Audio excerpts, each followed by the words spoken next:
Welcome to Alexandria, planning of the city.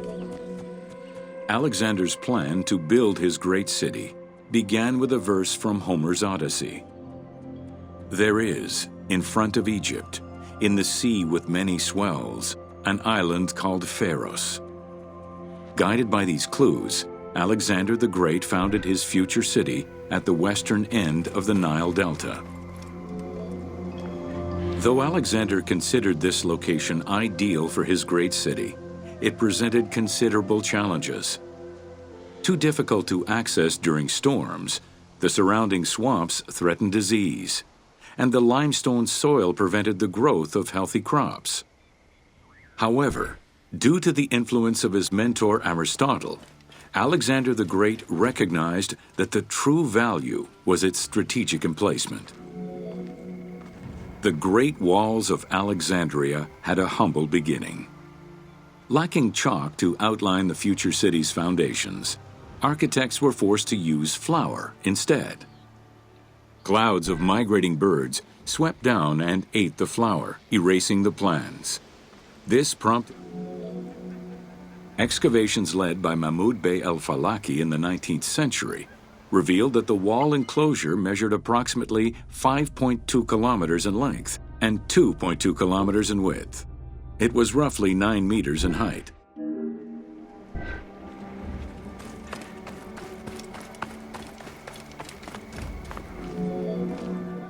These formidable ancient walls would resist a number of attacks, including fending off the king of Syria in 169 BCE.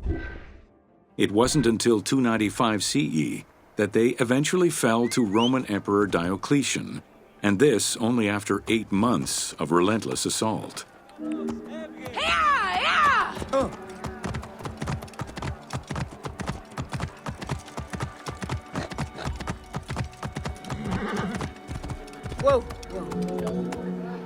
Alexandria's principal architect, Dinocrates, chose a Hippodamian grid plan. The grid maximized functionality, with wide, straight roads and canals running beneath them. Alexander recognized the military value of the city's design. The wide, parallel streets gave him optimal surveillance of the city, while allowing the unobstructed flow of troops.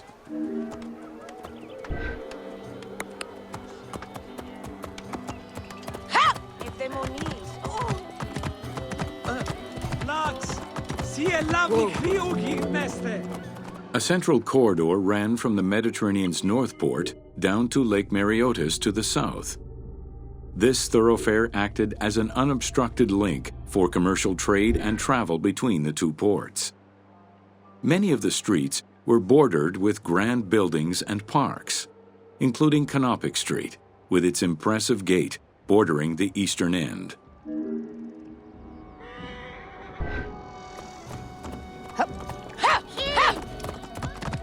Whoa! Alexandria was most likely built upon an already existing Egyptian village. Upon its completion, the Egyptians reviled the city, refusing to call it by its founder's name. Instead, they called it Raked, the building, as a mark of disdain, which was later Hellenized into Rakotis. Despite this, the name Alexandria would remain.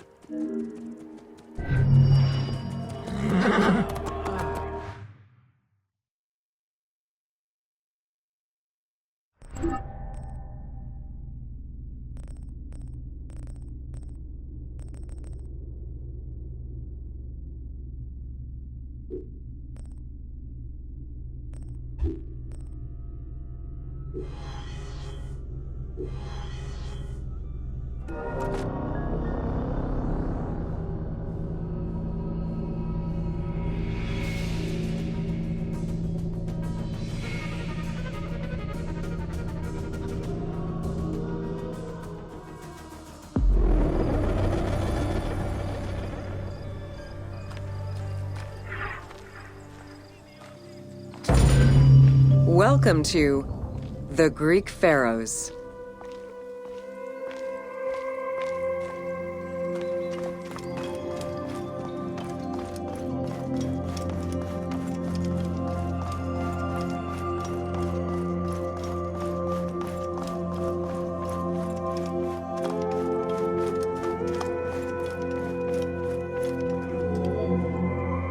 Pharaohs were considered divine incarnations of the gods.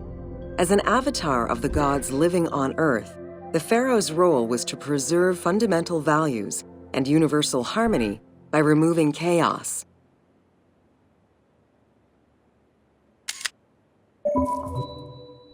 Isfet, and ensure that justice, Mot, prevailed. The pharaoh, by divine ancestry and through multiple offerings, was the bond that unites the world of men to the world of the gods and allows the maintenance of the cosmic order.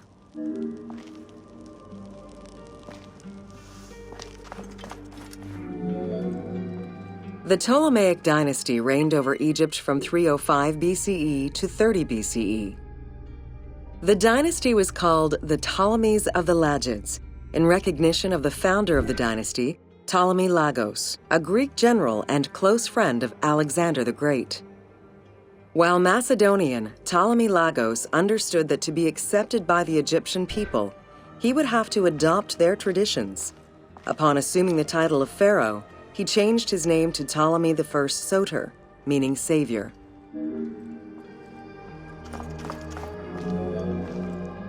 Born in 356 BCE, Alexander the Great went through a hasty education in the affairs of the kingdom before integrating into the Macedonian army, where he quickly rose through the ranks. After his father's assassination in 336 BCE, which some believed was orchestrated by Alexander himself, he became king of Macedonia. Ruler of a unified kingdom and leader of a large army, Alexander set his sights on conquest. Eager to reclaim the Greek cities of Asia Minor, he took on the Persian forces, earning victory after victory. Ever victorious, Alexander the Great marched on, laying siege to city after city until he reached Egypt, where the Persians were defeated yet again. Viewed as a liberator by the Egyptian people. On his deathbed in 323 BCE, Alexander the Great gifted the satrapy of Egypt to Ptolemy Lagos. Perfectly aware of the value of Egypt, Ptolemy ensured not only the stability of the country's borders, but also its economic and military development. Alexander died in Babylon in 323 BCE. His remains were placed first in a solid gold sarcophagus, and then within another. The casket was carried in an ornate custom wagon, gilded and set with precious stones, and pulled by 64 mules crowned with gold. The funeral procession was diverted to a grandiose temple in Alexandria, built in the conqueror's honor under the orders of Ptolemy I.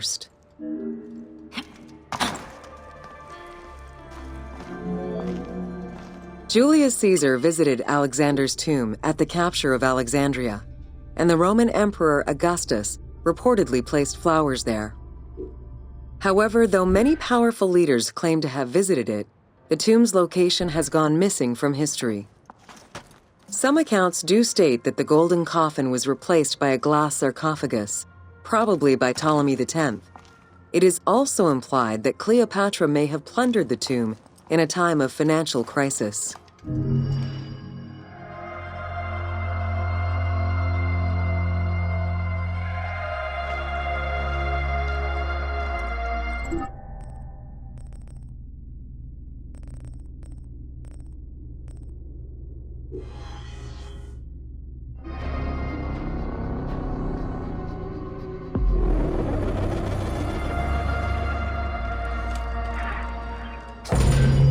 Welcome to Cleopatra, Queen of Egypt.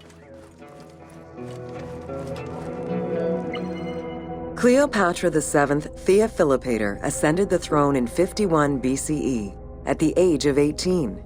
Though her early attempts to maintain power were often challenged, she eventually prevailed and became the sole ruler of Egypt. According to Plutarch, she was the only Ptolemaic pharaoh to speak the Egyptian language. Her intelligence, coupled with a good education and a great political mind, allowed her to make the alliances necessary to maintain the independence of Egypt while Rome. It is important to understand that Cleopatra's knowledge of Egyptian language and keen understanding of the culture allowed her to make powerful ideological reference that resonated with ancient Egyptians. By associating herself with the goddess Isid, the divine mother, great of magic, and repository of divine essence, Cleopatra firmly established herself as the protector of the two lands and legitimized her place on the throne. Upon his death in 51 BCE, Ptolemy XII Aulus bequeathed his kingdom to his daughter and eldest son, Cleopatra II. During Cleopatra's exile, the Roman Empire was not without its own internal conflict. Caesar and Pompey were at war with one another, and after his defeat in 48 BCE, Pompey fled to Alexandria in the hope of finding refuge. This turned out to be an unwise decision. Listening to his advisors, Ptolemy XIII, Cleopatra, aware of Caesar's anger against Ptolemy for the murder of Pompey, decided to take advantage of the situation. She returned to Egypt in secret, hoping to establish an alliance with one of the most powerful men of the time. Outside of the legend, where she had herself smuggled into his quarters in a carpet, what exactly happened during that fateful meeting remains a mystery. However, Caesar seemed to see a better ruler for Egypt in Cleopatra. Ptolemy XIII was enraged by the turn of events, and his advisors were none too happy to see Cleopatra return. Urged on by General Achillas and Pothinos, the young pharaoh plotted against Caesar and Cleopatra, resulting in the siege of Alexandria in 47 BCE. It was in March 47 BCE that Caesar defeated Ptolemy XIII's forces. The young pharaoh drowned in the Nile after having fled the battlefield. With her opponents dead or powerless, Cleopatra married her other much younger brother, Ptolemy XIV, and finally claimed the throne of Egypt for good. The end of the Alexandrian War also cemented the romantic and political alliance between Cleopatra and Caesar.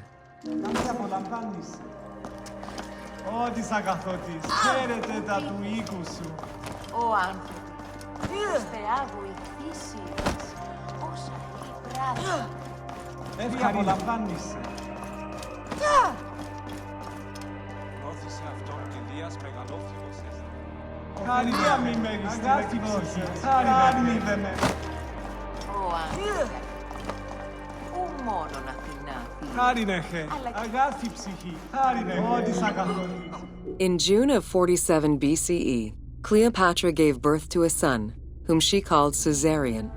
Caesar did not accept the boy as his heir, choosing instead his nephew Octavian. Nonetheless, on his return to Rome, Caesar invited the queen and her brother husband to stay in the city. Her presence still drew much disapproval from the Senate. Always a strategist, Caesar left 4 legions in Egypt and a man he trusted to direct Egyptian affairs, giving him control of the wheat supplies essential to Rome. Cleopatra and her entourage remained in Rome until March 44 BCE, when Caesar was murdered.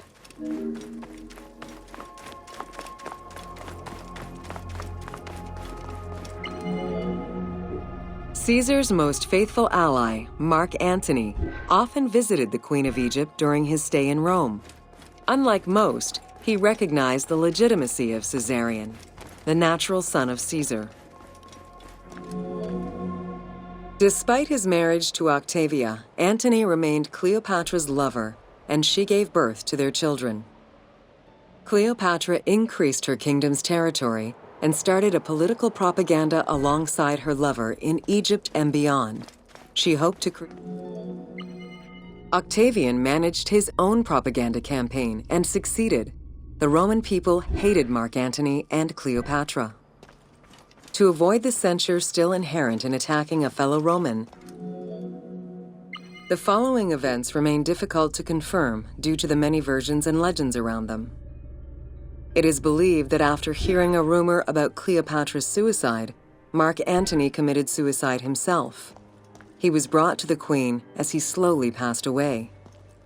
Knowing that Octavian would have her chained and paraded through Rome in defeat, Cleopatra planned her own suicide. She most likely killed herself with arsenic, though admittedly, the version where she uses an asp to deliver a fatal bite may be considered more dramatic. What happened to the body of Cleopatra is still a mystery.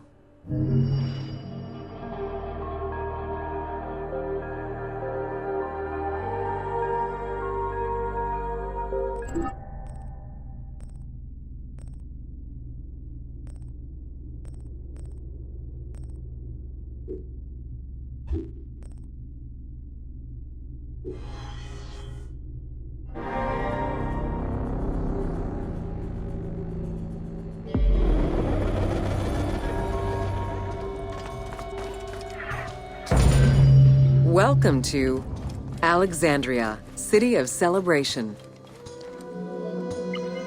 Like most Greek cities, Alexandria offered multiple forms of entertainment. Most were related to cults, religious practices, and the festivities surrounding those practices. Among those festivities, the most important ones were the dynastic celebrations, Games and competitions were organized whenever possible in locations such as the stadium, the hippodrome, and the gymnasium. The residents of Alexandria favored such events where athletes,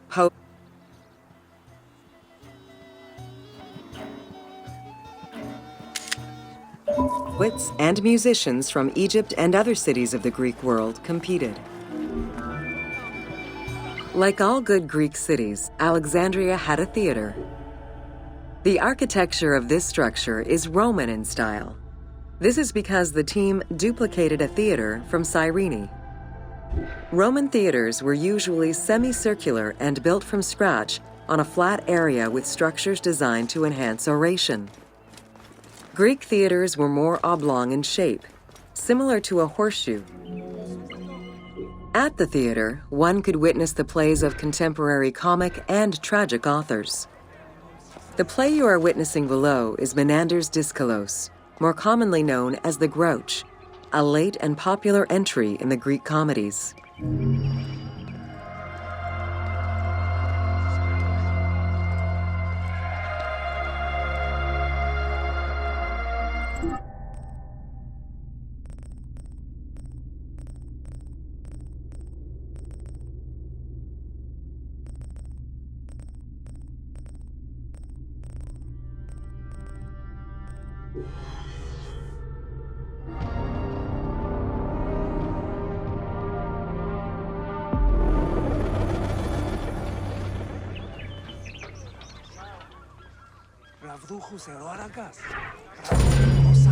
Welcome to Education in Alexandria. The education of young Alexandrians did not differ from the one generally dispensed elsewhere in ancient Greece. At the age of 7, the child was taken in charge by a tutor, who then became responsible for instilling an elementary education as well as good moral principles.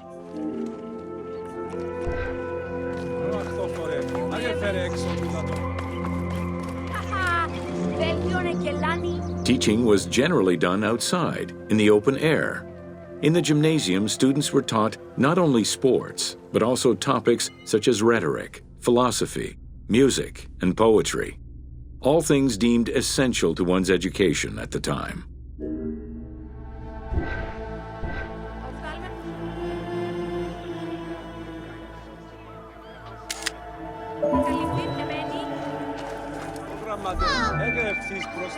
Here, both girls and boys are shown attending a class given by one of the rhetoricians of the era.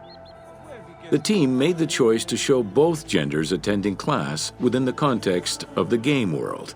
Even though it is historically inaccurate, the team felt it was not necessary to prioritize historical sexism over inclusive gameplay.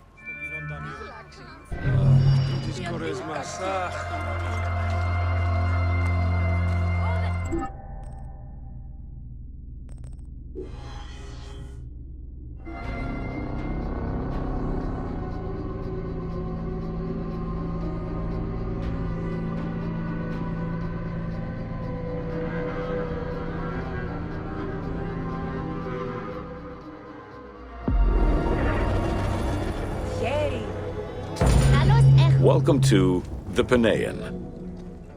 The Paneion was a temple built in honor of the god Pan, divinity of nature. This Greek god, often represented as a half-man.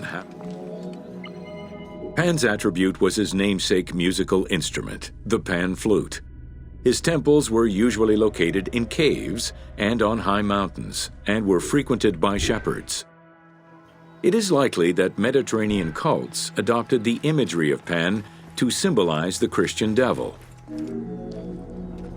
To give proper honor to the god, Alexandrians built an artificial hill upon which they housed his temple to compensate for the flat relief of the city. The artificial mound had the shape of a spinning top or a pine cone, which was accessed by a spiral staircase. The top had a panoramic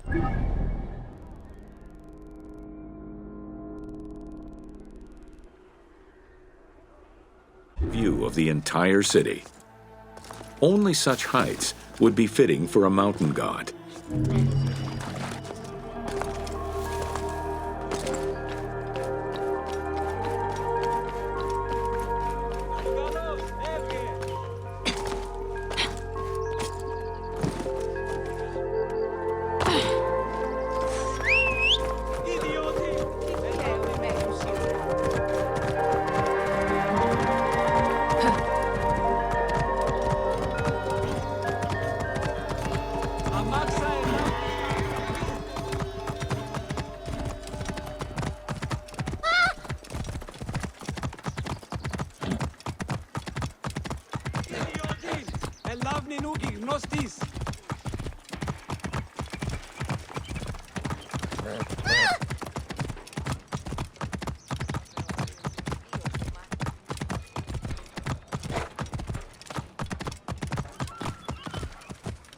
Whoa.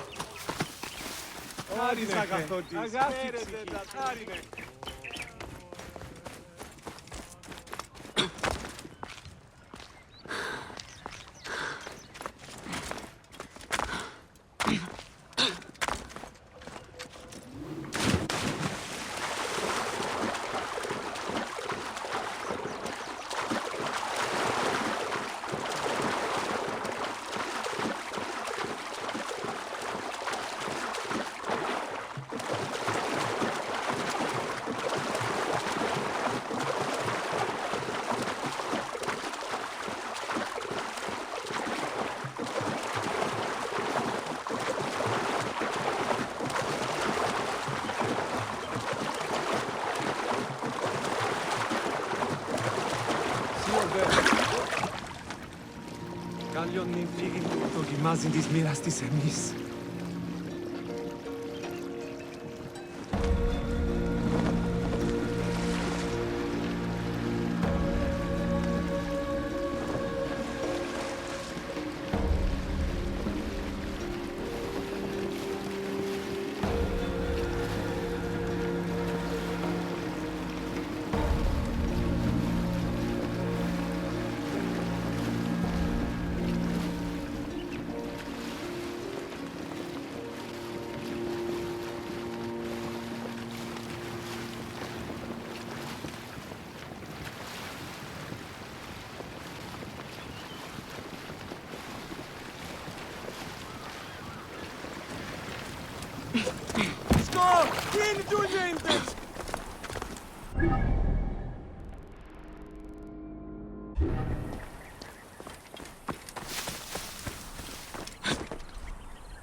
There is so much to discover.